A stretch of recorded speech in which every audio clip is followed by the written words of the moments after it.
जय माँ लक्ष्मी मित्रों। पत्नी की यह दो अंग छूने से कभी निर्धनता नहीं आती है और धन की वर्षा होती है। नमस्कार, जय श्री कृष्ण, राधे राधे, जय श्री कृष्ण मित्रों। आज की वीडियो बड़ी ही इंटरेस्टिंग और मोटिवेट करने वाली है। स्त्रियों को देवी कहा जाता है और देवी का प्रत्येक अंग बहुत ही ज़्यादा पवित्र होता है। आज हम आपको एक ऐसी अंग के बारे में बताएंगे जिसे यदि कोई पुरुष दबाए तो उसके घर में अपार धन की प्राप्ति होती है। पुरुष स्त्री का कौन सा अंग दबाकर धनवान बन सकता है? जो भी मनुष्य स्त्री का अंग दबाता है उसके घर में माता लक्ष्मी का सदा वास रहता है और माता लक्ष्मी की कृपा सदैव उन पर बनी रहती है। मित्रों, आज आपको हम इस वीडियो में एक सच्ची कहानी के माध्यम से बताएंगे कि स्त्री का वह कौन सा अंग है जिस पर पुरुष को रोज दबाना चाहिए। मित्रों, अधूरी जानकारी विष के समान होती है, इसलिए वीडियो को अंत तक अवश्य सुनें। मित्रों, एक बार की बात है, भगवान शिव कैलाश पर्वत पर विश्राम कर रहे थे। तभी माता पार्वती ने उनके पास आती है और भगवान शिव से कहती है कि हे प्रभु, आज मैं आपके पास एक प्रश्न का उत्तर लेने आई हूँ। कृपया करके उस प्रश्न का मुझे उत्तर दीजिए। तब भगवान शिव कहते हैं कि हे देवी, बताओ आपका क्या प्रश्न है। तब माता पार्वती कहती हैं कि हे प्रभु, आपसे मुझे यह जानना है कि स्त्री के कौन सा अंग को छूने से घर में अपार धन की प्राप्ति होती है और माता लक्ष्मी सदैव वहाँ निवास करती है। माता पार्वती की बात को सुनकर भगवान शिव कहते हैं, हे देवी, आज मैं आपको एक कथा सुनाता हूँ। उसके माध्यम से आपको आपके प्रश्न का जवाब मिल जाएगा। तब भगवान शिव माता पार्वती को कथा सुनाना प्रारंभ करते हैं और वह कहते हैं कि हे देवी, एक गांव में राकेश नाम का एक व्यक्ति रहता था। वह अपनी पत्नी से बहुत ज़्यादा परेशान था क्योंकि उसकी पत्नी उसे बार बार ताना मारती रहती थी और उसे कहती थी कि तुम्हारे घर में ही क्या है, तुम्हारे घर में खाने तक का कोई दाना तक नहीं है। मित्रों, राकेश के घर में बिल्कुल कंगाली छा गई थी। उसके घर में एक भी रुपया नहीं था और उसके घर में खाने के लिए अन्न का एक दाना भी नहीं था। मित्रों, एक तो घर को खाना नहीं था, ऊपर से राकेश को अपनी पत्नी के ताने सुनने पड़ते थे।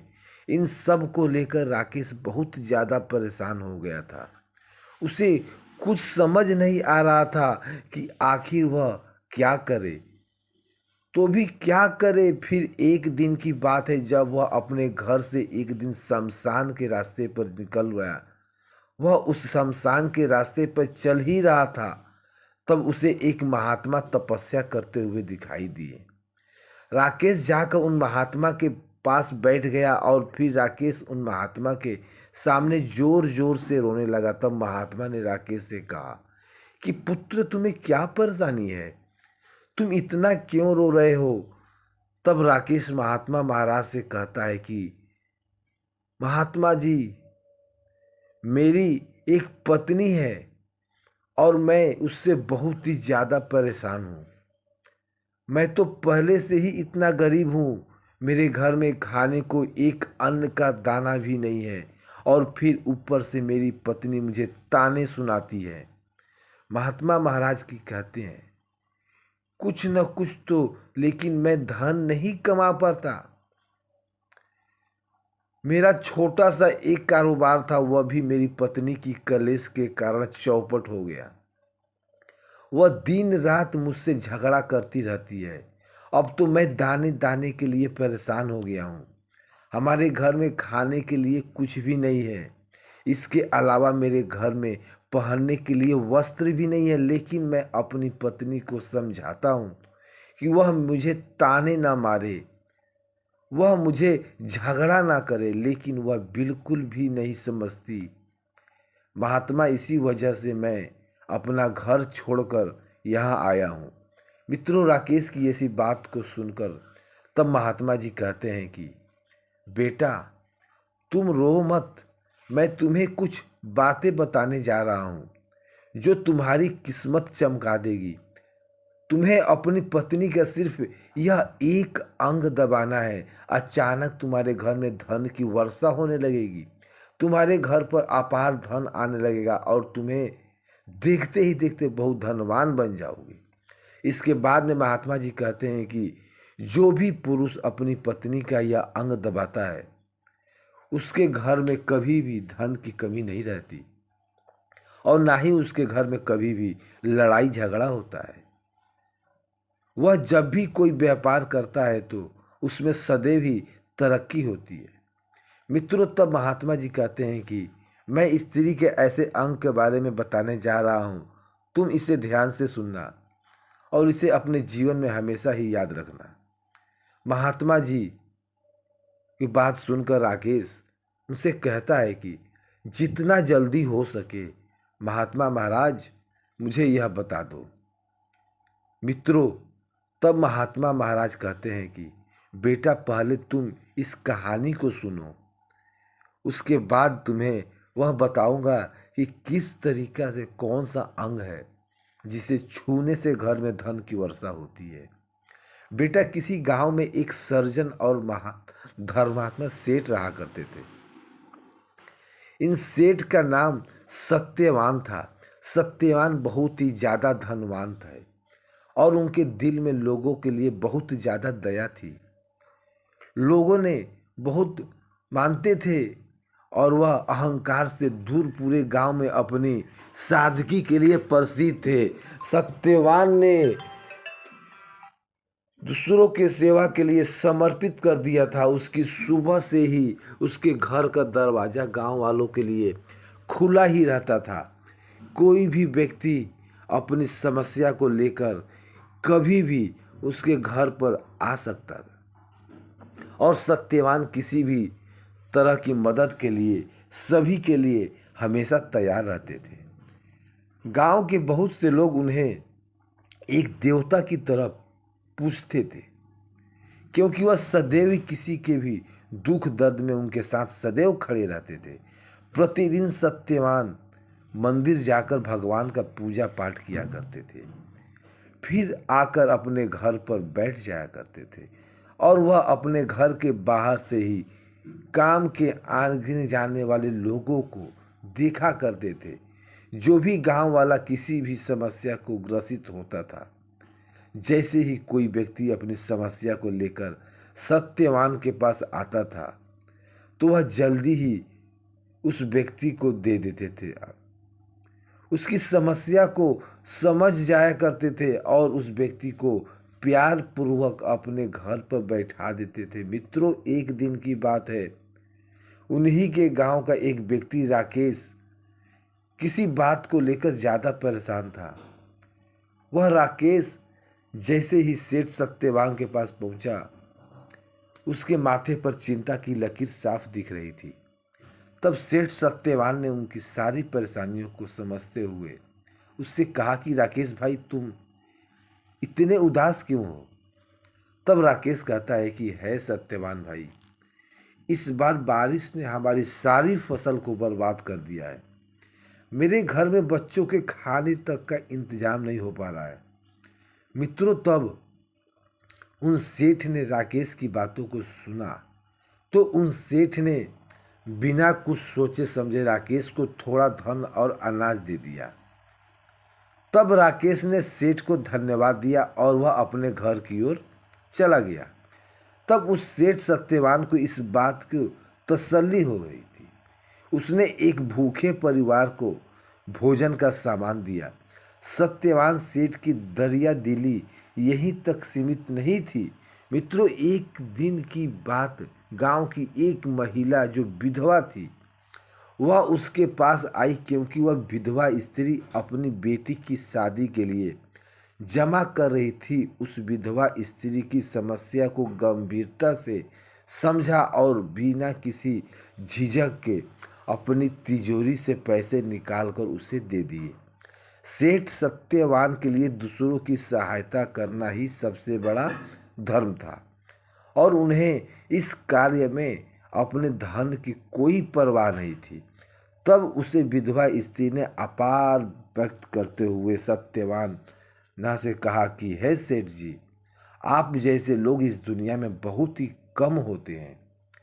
तब सत्यवान मुस्कुराए और कहा कि हे बहन, दूसरों की सहायता करना ही मनुष्य का सबसे बड़ा धर्म होता है। जब तक मेरे पास धन है तब तक मैं आप सभी की सहायता करता रहूंगा।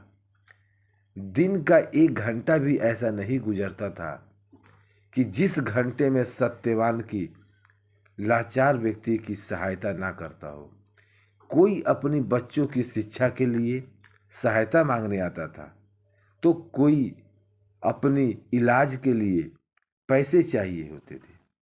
सत्यवान हर किसी की मदद करने बिना ही किसी के बदले की उम्मीद करते हुए हर दिन लोगों का तरफ बैठकर सत्यवान की तारीफ किया करते थे। लेकिन हैरानी की बात यह थी कि सत्यवान जितना भी अच्छा कर्म करेगी फिर दूसरों के जितनी भी सहायता करते, परंतु उनके जीवन में ऐसा कोई सुख नहीं था। अक्सर उसके साथ बुरी घटनाएं घटती थी। कभी उनका व्यापार नुकसान में जाता था, कभी कोई उनके घर में बीमार का शिकार हो जाता था। वे समझ नहीं पाते थे कि आखिर ऐसा क्यों हो रहा है। सत्यवान ने एक दिन अपने मन की पीड़ा अपने मित्र को व्यक्त किया कि मैं सदैव ही दूसरों की भलाई की है, फिर भी मेरे साथ ऐसा क्यों हो रहा है। ऐसा मुझे क्यों लगता है कि भगवान मेरे साथ हमेशा ही गलत करते हैं। तब उसका मित्र कहता है कि है मित्र, भगवान सदैव ही सभी के साथ अच्छा ही करते हैं। यदि तुम्हारे साथ कुछ गलत हो रहा है तो भगवान ने तुम्हारे लिए कुछ न कुछ और सोच रखा होगा। क्या तुम्हारे या पिछले जन्मों के कर्मों और क्या पता वर्तमान में तुम्हारे कर्म तुम्हारे आने वाले कल को अच्छा बना दे। तुम हमेशा यही सोचा करते हो। आज जो कर्म तुम कर रहे हो वह कभी तुम्हारे कर्म व्यर्थ नहीं जाएंगे, क्योंकि भगवान कभी भी किसी मनुष्य के अच्छे कर्मों को नज़रअंदाज नहीं करते हैं। वह सदैव ही मनुष्य के अच्छे या बुरे कर्म का हिसाब रखते हैं। मित्रों, सेठ सत्यवान के मन में सिर्फ एक ही बात चल रही थी कि चाहे मेरा वक्त कितना ही खराब क्यों ना हो, लेकिन मैं सदैव अपने धर्म के आधार पर ही चलूंगा। भगवान ने मुझे जो दूसरों की मदद करने का कर्तव्य दिया है, उस कर्तव्य को मैं अपनी आखिरी सांस तक निभाऊंगा। मित्रों, तब सेठ सत्यवान यह सोच लेते हैं कि चाहे मेरे ऊपर कितनी भी मुसीबत क्यों ना आए, परंतु मैं अपने धर्म के अनुसार अपने कर्तव्य को हमेशा निभाऊंगा। मित्रों, तब महात्मा कहते हैं कि चलो बेटा राकेश, अब मैं तुम्हें यह बताता हूं कि स्त्री का वह कौन सा अंग है जिसे यदि पुरुष रोज दबाए तो उसके घर में कभी भी धन की कमी नहीं होती है और उसके घर में माता लक्ष्मी का वास सदैव ही बना रहता है। तब राकेश कहता है कि चलिए जी, आप मुझे जल्दी से बता दीजिए।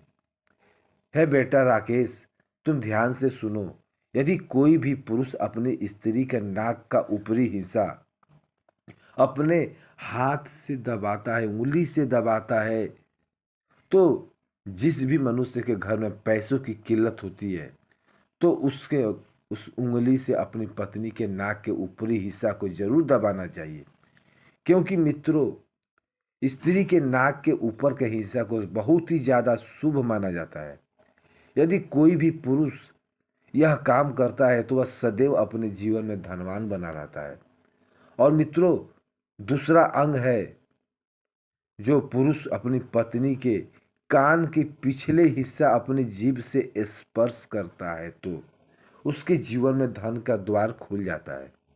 उसे अचानक से धन की प्राप्ति होने लगती है और ऐसा इसलिए होता है क्योंकि स्त्री के कान के पिछले हिस्से में माता लक्ष्मी का वास होता है, जब आप ऐसा करते हो तो माता लक्ष्मी आपसे प्रसन्न हो जाती है और आपको अपार धन देती है। मित्रों, आपने एक बात तो सुनी ही होगी कि स्त्रियां माता लक्ष्मी का स्वरूप मानी जाती है, और वही वजह है कि जो भी मनुष्य इस संसार में यह पवित्र काम करता है उसका घर धन से भर जाता है। यदि आप यह कार्य करते हैं तो आप अपनी पत्नी को पूर्ण रूप से बता दीजिए, वरना इसके साथ साथ इसके कुछ गलत परिणाम भी हो सकते हैं। इसके बाद वह महात्मा महाराज राकेश से कहते हैं कि बेटा, अब तुम्हें कुछ समझ में आया क्या? मित्रों, तब राकेश महात्मा महाराज से कहता है कि है महात्मा जी, मुझे सब कुछ समझ में आ गया है। मित्रों, तब महात्मा जी राकेश से कहते हैं कि बेटा, मेरी एक सीख और अपने जीवन में सदैव याद रखना कि जो भी पुरुष सुबह होते ही छोटी कन्या या फिर अपनी माँ या अपनी बहन के पैरों को स्पर्श करता है तो माता लक्ष्मी उस पुरुष से सदैव ही प्रसन्न रहती है और उस पुरुष के जीवन में सदैव धन के द्वार खोल देती है। उस पुरुष के ऊपर माता लक्ष्मी की असीम कृपा बनी रहती है, जिसके कारण उसे अपने जीवन में कभी भी निर्धनता का सामना नहीं करना पड़ता है और उसके घर में माता लक्ष्मी का हमेशा ही निवास रहता है। माता लक्ष्मी अपनी कृपा उन्हें इंसान पर पूरे परिवार पर बनाए रखती है। मित्रों, तब भगवान शिव इस कथा को सुनाने के बाद माता पार्वती से कहते हैं कि है देवी, क्या आपको आपके प्रश्न का उत्तर मिल गया है? तब माता पार्वती भगवान शिव से कहती है कि है स्वामी, मुझे अब अपने प्रश्नों के उत्तर मिल गए हैं। प्रभु, आज आपने मानव कल्याण को बहुत ही अच्छा संदेश दिया है और मैं आपके इस संदेश को पूरे ब्रह्मांड में विख्यात करूंगी। तो मित्रों, आपको यह वीडियो, यह जानकारी कैसी लगी, हमें कमेंट बॉक्स में जरूर बताएं। मित्रों, यदि आप माता लक्ष्मी की असीम कृपा पाना चाहते हैं तो कमेंट बॉक्स में लिखें, जय माँ लक्ष्मी हम पर और हमारे परिवार पर अपनी कृपा करें और हमारे चैनल को सब्सक्राइब करें। जय माँ लक्ष्मी हम पर सदैव कृपा करना।